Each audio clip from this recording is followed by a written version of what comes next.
a screw hole. And the way these are designed to function is this goes into the motherboard.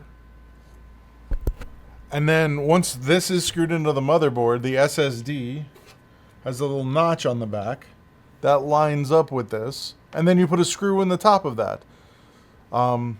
As you can see, looking at this SSD, there's some actual damage on there.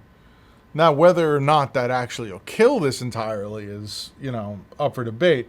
But all I know is this thing has taken a very large step towards being non-functional.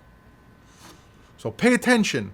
Like, if you're not sure, and if your motherboard doesn't have these standoffs, like if it doesn't have one of these, like just already in there, you need to go find one. Otherwise, you will kill either your SSD or motherboard by just bending something that's not meant to be bent.